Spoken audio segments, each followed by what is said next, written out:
সফলতার কোনো শর্টকাট হয় না, হয় অনেক কাঠখড় পুড়িয়ে জীবন যুদ্ধের প্রতিটি অধ্যায়ে নিজেকে প্রমাণ করে করে একটু একটু করে আপনি সফল হবেন, একটু একটু করে আগাবেন। ইটস এ জার্নি, এটা কোনো ডেস্টিনেশন নয়।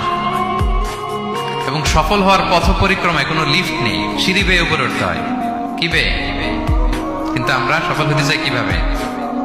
ডাইরেক্ট 100 তলায় তো আমি সফল, উপরে সবার উপরে আমি, এইভাবে চাই সফলতাটা।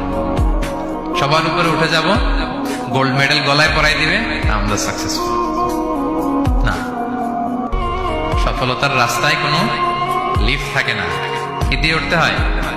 সিঁড়ি বেয়ে ঘাম জড়িয়ে উঠতে হয়। দেখেন, শুধু আলোর মুখ দেখার জন্য মায়ের পেটে আমাদের কত সময় লাগছে বলেন তো?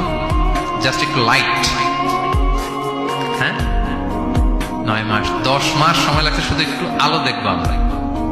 একটু আলোর মুখ দেখার জন্য আমার লাগছে 9 মাস। আর এখানে আমরা শর্টকাট খুঁজি, খালি কি খুঁজি? সফলতার কোনো শর্টকাট নেই। অল্প এফোর্টে যারা সফল হতে চায় এরা কোনোদিন সফল হয় না। ইউসুফ আলাইহিস সালামের জীবনীটা একটু খেয়াল করেন, একটু একটু করে তিনি সামনের দিকে গিয়েছেন এবং সবশেষে ইজিপ্টের ফিনান্স মিনিস্টার হয়েছেন। এজন্য ধৈর্য ধারণ করতে হবে, নিজের সর্বোচ্চটুকু উজাড় করে দিয়ে আপনার রোলটা আপনি প্লে করবেন, এরপর আল্লাহ তাআলার উপর ভরসা রাখবেন। কিন্তু অনেক চেষ্টার পরেও যদি কাঙ্ক্ষিত সফলতা না পান, হতাশ হওয়ার কিছু নাই। কারণ বিশ্বাসীর সফলতা শুধু দুনিয়াতে না, বিশ্বাসীদের সফলতা আখিরাত পর্যন্ত বিস্তৃত। ওইটা আসল সফলতা। ফামান যুহজিহা আনিন নারি ওয়া উদখিলাল জান্নাতা ফাকাদ ফাজ। যে জাহান্নাম থেকে মুক্তি পেল, জান্নাতের নিশ্চয়তা পেল, সেই সফল।